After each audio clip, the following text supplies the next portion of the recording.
The artificial sunrise painted the dome of New Selene in gentle amber hues, a careful imitation of Earth's dawn that fooled no one but comforted everyone.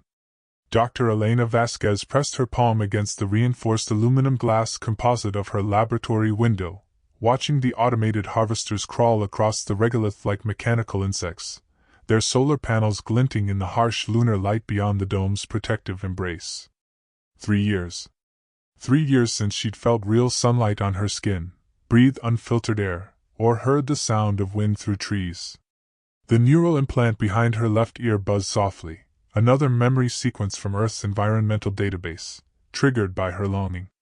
She'd been reviewing atmospheric composition data when a fragment of her childhood surfaced. The smell of rain on hot pavement, the way her grandmother's garden looked after a summer storm. "Elena, you're doing it again." The voice belonged to Marcus Chin, the colony's chief engineer and her closest friend on this desolate rock.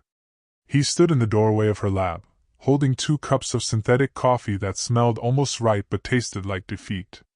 "Doing what?" She accepted the coffee gratefully, letting its warmth seep through the ceramic into her fingers. "Staring at Earth like a lovesick teenager." Marcus gestured toward the blue-white marble hanging in the black sky above them. Even at this distance, 384,400 kilometers away, Earth looked impossibly beautiful, a jewel of life in the cosmic void. Elena laughed, but it came out hollow. "Guilty as charged." "How can I not? Look at it, Marcus. All of human history, every person we've ever loved, everything we've ever created, it's all right there, and we're stuck here playing scientist on this dead rock." Marcus sipped his coffee and made a face. "Dead rock, maybe, but it's our dead rock. And besides, someone has to figure out how to make this place habitable for the next wave of colonists. That's why we're here, remember? Humanity's backup plan." New Selene was the largest lunar colony ever established, home to 847 researchers, engineers, miners, and support staff. Built into the rim of Shackleton Crater near the Moon's south pole, it was humanity's first serious attempt at permanent off-world habitation. The colony was designed to be self-sufficient within a decade, a stepping stone to Mars and beyond. More importantly, it was insurance, a small but growing seed of human civilization that could survive even if Earth didn't. The thought sent a chill through Elena that had nothing to do with the lunar morning. She'd been part of the team that ran the climate models showing Earth's ecosystem breakdown accelerating faster than anyone wanted to admit. Rising seas, failing crops, mass extinctions, social collapse, the data painted a grim picture. But that was a slow-motion catastrophe, playing out over decades. The alien invasion scenarios she'd studied were purely theoretical, thought experiments for late-night academic discussions. "Speaking of playing scientist," Marcus said, "don't you have that atmospheric processing meeting with Director Walsh in an hour?" Elena groaned. Director Walsh and his perpetual optimism. "By 2157, we'll have a breathable atmosphere. As if terraforming technology will magically solve the minor problem of the Moon having no magnetic field to protect said atmosphere from solar wind." Hey, at least he's thinking big. Remember what Kennedy said about choosing to go to the Moon? "We choose to do these things not because they are easy, but because they are hard," Elena recited. "Yeah, well, Kennedy didn't have to figure out how to create a magnetosphere from scratch." Their conversation was interrupted by the colony's communications system crackling to life. "All senior staff to the communications center. Priority Alpha. This is not a drill." The voice belonged to Commander Sarah Okafor, the colony's military liaison and security chief. Elena had never heard that particular edge in Sarah's voice before, not even during the reactor incident 6 months ago. Elena and Marcus exchanged glances. Priority Alpha meant potential threat to colony survival. They abandoned their coffee and jogged through the curved corridors of New Selene's residential sector, past the hydroponics gardens and the recreation center where a group of geologists were playing zero-G volleyball in the low-gravity chamber. The communications center buzzed with activity. Banks of quantum entanglement communicators and conventional radio equipment lined the walls, their displays flickering with data streams from Earth, the asteroid mining platforms, and the deep space monitoring stations. Commander Okafor stood at the central console, her dark skin gleaming with perspiration, her usually immaculate uniform wrinkled as if she'd been here all night. Director Walsh was already present, along with Dr. Yuki Tanaka, the colony's chief medical officer, and several other department heads. Elena noticed that Chief Engineer Rodriguez and Security Officer Petrov were conspicuously absent, probably dealing with some crisis in the mining sector. People, Commander Okafor began without preamble. 3 hours ago we received a transmission from Earth that I need you to hear. This is the raw signal, decoded but unfiltered. The room fell silent except for the hum of electronics. Then, through the speakers, came a voice that would haunt Elena's dreams for months to come. This is Emergency Broadcast Station Alpha 7, Geneva Control. If anyone is receiving this transmission, please respond immediately. Earth is under attack. Repeat, Earth is under attack by an unknown extraterrestrial force. Major population centers are reporting massive casualties. Military responses have been ineffective. The entities appear to be immune to conventional weapons and are systematically destroying our defensive capabilities. This may be our final transmission. To any off-world facilities receiving this message, do not attempt to return to Earth. Do not approach Earth. Consider all standard protocols suspended. Save yourselves. Save humanity. This is Emergency Broadcast Station Alpha 7, signing off. The silence that followed was deafening. Elena felt the blood drain from her face, her hands trembling as the magnitude of the message sank in. Earth, their home, their entire species' cradle, was under attack by beings from another world. Director Walsh found his voice first. When was this received? 0347 Lunar Time, Commander Okafor replied. We've been trying to establish contact ever since, but we're getting nothing but static on all Earth-based frequencies. However, I've been monitoring automated distress beacons, and the picture isn't good. She activated the main display, showing a real-time map of Earth's surface overlaid with communication signals. Where there should have been thousands of active transmission points, cities, military bases, communication satellites, there were now only scattered, intermittent beacons. Entire continents showed vast dark zones where no signals existed at all. Dear God, whispered Dr. Tanaka. It's really happening, isn't it? First contact, and it's this. Marcus stepped forward, his engineer's mind already working on practical problems. What's our communication lag time with Earth right now? 1.3 seconds, Commander Okafor answered. But that's irrelevant if no one's left to answer. Elena's scientist's brain kicked into analytical mode, a defense mechanism against the horror of what they were witnessing. We need more data. What about the deep space monitoring stations? The Mars research base? The asteroid mining platforms? Commander Okafor nodded grimly. I've been trying to contact them all. The Mars base responded initially but went dark 2 hours ago. The asteroid platforms are maintaining radio silence, standard protocol when Earth goes dark, apparently. But Elena, you're missing the bigger picture here. Which is? We might be it.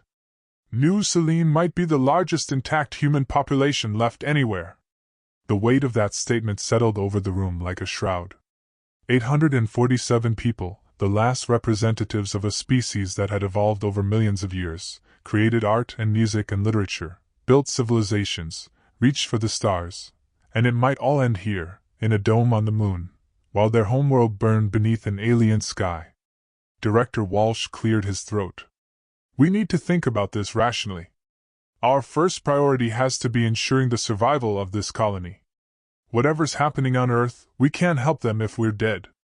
With respect, Director, Elena said, her voice shaking with emotion. We can't just sit here and do nothing while our entire species gets wiped out. There has to be something we can do. Like what? Walsh's voice was sharp. We're a research station, Dr. Vasquez, not a military base. We have mining equipment, life support systems, and laboratories. What exactly do you propose we do against beings that have apparently defeated the combined military forces of Earth? Before Elena could respond, the communication console erupted in a burst of static, then cleared to reveal a new signal. This one was different, not human in origin. The displays showed complex mathematical patterns, prime number sequences, and what looked like star charts. But underlying it all was something that made Elena's skin crawl, a sense of vast intelligence, alien and utterly indifferent to human concerns. "They're not just attacking," Elena whispered, studying the patterns. "They're cataloging. This looks like a systematic survey of our solar system." Commander Okafor's expression darkened. "Which means they know we're here." Dr. Elena Vasquez hadn't slept in 36 hours, but her mind buzzed with the hyperclarity that came from pure adrenaline and the certainty that every decision could mean the difference between humanity's survival and extinction. The colony's main conference room had been converted into a makeshift war room, its walls covered with displays showing the deteriorating situation on Earth and the growing alien presence throughout the solar system. The latest intelligence painted a grim picture. The entities the colonists had taken to calling them harvesters, based on their systematic approach to dismantling Earth's infrastructure, had established a massive orbital facility near Earth's L4 Lagrange point. Deep space telescopes at New Selene had captured images of the structure, a crystalline lattice the size of Manhattan, growing larger by the hour as it consumed material harvested from Earth's surface. "Population centers are going dark in a predictable pattern," Dr. Tanaka reported, highlighting areas on the Earth display. "They started with major military installations, then moved to centers of technological development. Silicon Valley gone. Tokyo gone. The European Space Agency headquarters gone. They're not just destroying, they're selectively eliminating our capability to resist or understand their technology." Marcus looked up from his engineering console. "The good news, if you can call it that, is that rural areas seem to be largely untouched. They're focusing on high-density population centers and technological infrastructure. It's almost like they're trying to preserve Earth's biosphere while eliminating its dominant species." "Preserve it for what?" Director Walsh asked grimly. Elena had been wondering the same thing. The attack pattern suggested intelligence gathering on a massive scale, as if humanity was being studied even as it was being destroyed. "I think we're looking at this wrong," she said. "These aren't conquerors, they're researchers. They're treating Earth like a laboratory, and we're the specimens." Commander Okafor nodded slowly. "Which explains why they haven't simply sterilized the planet. They want to understand us before they finish us off. Or before they replace us," Marcus added quietly. The thought sent a chill through the room. Elena had been analyzing the alien transmissions for hours, trying to decode their mathematical language. The more she understood, the more convinced she became that humanity was facing something far beyond their comprehension. These beings didn't just have superior technology, they had a fundamentally different way of thinking about the universe itself. "There's something else," Elena said, bringing up her analysis on the main screen. "The transmission patterns show they're not just cataloging Earth. They're mapping the entire solar system, and their attention is definitely focused on areas of human activity. The asteroid mining platforms, the Mars base, and—" She paused, highlighting a series of targeting vectors that all converged on one point. "Us," Commander Okafor finished. "They know exactly where we are." Director Walsh slumped in his chair. "How long do you think we have?" Elena consulted her calculations. "Based on their current approach vector and the speed they demonstrated moving through Earth orbit, I'd estimate 72 hours before they're in position to conduct operations here." "Operations," Dr. Tanaka repeated bitterly. "Such a clinical word for genocide." "Maybe not," Elena said suddenly, an idea crystallizing in her mind. "Think about it, if they wanted us dead, why not just bombard us from orbit? They have the technology to crack planets. A lunar colony would be trivial to eliminate." Marcus caught on first. "You think they want us alive? I think they want to study us. A small, isolated population would be perfect for controlled observation. We're the perfect laboratory rats, nowhere to run, completely dependent on technology they could disable at will, and representative of human adaptability under extreme conditions." Commander Okafor stood and began pacing. "Assuming you're right, That gives us an advantage. They want us alive, which means they'll be cautious about how they approach us. They won't want to damage their specimens. That's a terrifying way to think about it, but strategically sound, Director Walsh admitted. The question becomes, how do we leverage that advantage? Elena had been thinking about this problem since the first transmission. Her background in atmospheric sciences and terraforming had given her a unique perspective on humanity's greatest weakness in space, their complete dependence on life support systems. But it had also shown her their greatest strength, their ability to adapt and survive in impossible conditions. We make ourselves too valuable to destroy, she said.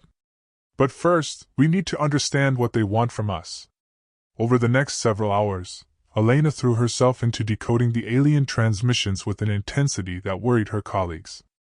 The mathematical language was unlike anything in human experience, built on principles that seemed to regard space and time as fluid, malleable concepts rather than fixed parameters.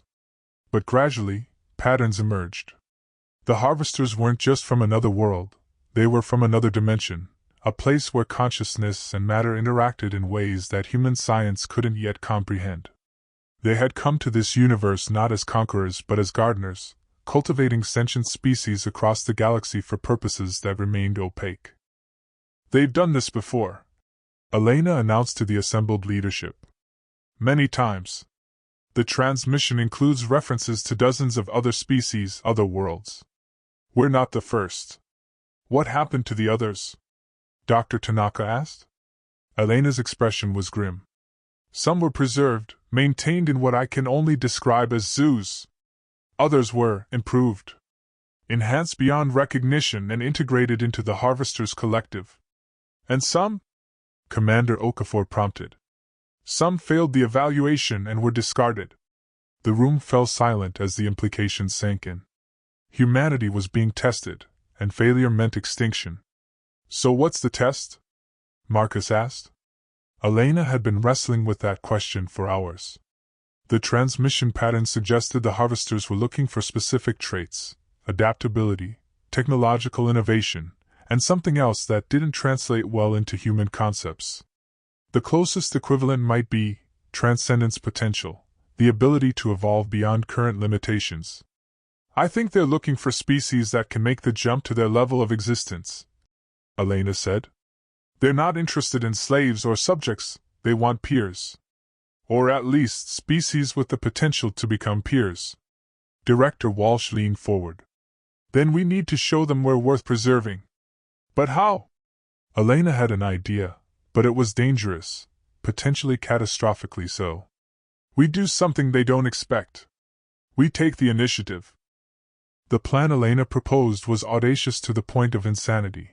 But as Commander Okafor pointed out, conventional thinking had gotten humanity exterminated on Earth. Perhaps unconventional thinking was their only hope for survival. You want to signal them directly? Director Walsh's voice pitched higher with stress. Make contact with the beings that just destroyed our civilization? Not just contact, Elena corrected. I want to demonstrate something they haven't seen before. Something that proves we're more than just another primitive species to be catalogued and discarded. She'd spent the last 12 hours working on her proposal, fueled by stimulants and desperation. The alien mathematics had revealed something crucial. The harvesters valued novelty above all else. They were collectors of unique solutions to cosmic problems, and species that could surprise them were granted membership in their multidimensional collective. The key is proving we can think beyond our current limitations, Elena explained, activating a complex display that showed her analysis of harvester communication protocols. Every species they've encountered has responded to first contact with either fear or aggression. But what if we respond with curiosity? What if we show them we understand what they're looking for? Marcus studied the data with growing excitement. You're talking about demonstrating scientific breakthrough under pressure. Showing them we can evolve in real time. Exactly. The transmissions indicate they're particularly interested in species that can manipulate quantum space-time. It's their primary technology base, the foundation of everything they do. Dr. Tanaka looked skeptical. Elena, we barely understand quantum mechanics in 3 dimensions. You're talking about technologies that are centuries beyond us. Are we? Elena pulled up schematics she'd been working on in secret. The colony's fusion reactor uses magnetic confinement to contain plasma at temperatures exceeding those in stellar cores. Our quantum entanglement communication system instantaneously connects us with Earth across hundreds of thousands of kilometers. We're already using technologies that would seem like magic to humans from a century ago. The schematic showed a modification to New Selene's reactor core that would create a controlled quantum field distortion, essentially a small-scale demonstration of space-time manipulation. It was theoretical, dangerous, and had a significant chance of destroying the colony. But it would also be impossible to ignore. Commander Okafor was the first to grasp the full implications. You want to send a message by showing them we can bend space itself. Prove that we're not just tool users but reality shapers. The risk, Director Walsh began. The risk of doing nothing is extinction, Elena interrupted. The risk of doing this is merely death. I'll take those odds. Marcus was already running calculations on his engineering console. The power requirements would be enormous. We'd have to shut down everything except life support, and even then we'd be drawing on our emergency reserves. Can it be done? Elena asked. Marcus looked up with the grin of an engineer presented with an impossible challenge. Oh, it can be done. The question is whether we'll survive it. Over the next 18 hours, New Selene transformed from a research colony into a single-purpose machine dedicated to Elena's mad gambit. Non-essential systems were shut down, power was rerouted, and the reactor core was modified with components cannibalized from throughout the facility. The colonists worked with the desperate efficiency of people who knew they were building either humanity's salvation or its funeral pyre. Elena hadn't slept, hadn't eaten, had barely stopped moving except to review calculations and supervise modifications. The alien signals were growing stronger, indicating the harvester vessels were approaching as predicted. They had perhaps 6 hours before first contact, 6 hours to prove that humanity deserved to survive. Field generators are online, Marcus reported from the reactor chamber. But Elena, I have to warn you, we're operating completely outside tested parameters. The quantum field could collapse, creating a localized black hole. It could destabilize and tear open a rift in space-time. Or it could simply explode and vaporize half the colony. Or it could work, Elena replied, and show them that we're not afraid to risk everything for knowledge. Commander Okafor coordinated the final preparations with military precision, while Dr. Tanaka prepared emergency medical protocols for the inevitable casualties. Director Walsh had retreated to his office, leaving the colony's fate in the hands of people he still considered dangerously reckless. As the countdown approached 0, Elena found herself at the central control console, her hands poised over the activation controls. Around her, the most brilliant minds humanity had sent to the moon waited in silence. She thought about Earth, hanging in the void above them, its blue light dimmed by the smoke of burning cities. She thought about her grandmother's garden, about the smell of rain, about all the things they might lose forever. For what it's worth, Marcus said quietly, I think you're right. If we're going to die, let's die trying to become something more than we were. Elena nodded and initiated the sequence. The reactor core hummed with increasing intensity as power flowed into the modified field generators. Displays throughout the facility flickered and dimmed as every available joule was channeled into Elena's experiment. Then, with a sound like reality tearing, the quantum field stabilized. For a moment, nothing seemed to happen. Then Elena's instruments detected it, a localized distortion in spacetime itself, a bubble where the normal laws of physics bent to human will. It lasted only 17 seconds before the power drain forced them to shut down, but for those 17 seconds, 800 humans had successfully manipulated the fundamental structure of the universe. The response was immediate. The alien signals shifted from surveillance patterns to something else, something that Elena's translation protocols interpreted as profound interest. Within minutes, a new transmission arrived, and this one was different. Instead of mathematical abstractions, it contained something unmistakably communicative, a direct attempt at dialogue. Elena's hands shook as she decoded the message. It was complex, layered with meaning that stretched her understanding of language itself. But the core meaning was clear. Unexpected. Analyze. Potential confirmed. Approach authorized. Do not fear. Commander Okafor let out a breath she didn't realize she'd been holding. Did we just pass the test? Elena stared at the transmission, hardly daring to hope. I think we just became the first species to get their attention by choice rather than conquest. The harvester vessel was beautiful in a way that hurt to perceive, its crystalline structure seeming to exist in more dimensions than human eyes could properly process. It appeared without warning above New Selene's dome, its arrival marked only by the sudden cessation of all radio communication and a subtle shift in the local gravitational field that made everyone feel slightly off balance. Elena stood in the colony's observatory, watching through filters that rendered the ship's geometry comprehensible to human vision. Even constrained to 3 dimensions, it was magnificent, a flowing sculpture of some material that seemed to exist in a state between solid and liquid, surfaces shifting and reforming in patterns that suggested vast intelligence. No aggressive actions detected, Commander Okafor reported from the security center. No weapons lock, no hostile positioning. They're just waiting. Waiting for what? Dr. Tanaka asked. Elena thought she knew. For us to make the next move. We surprised them with our space-time demonstration.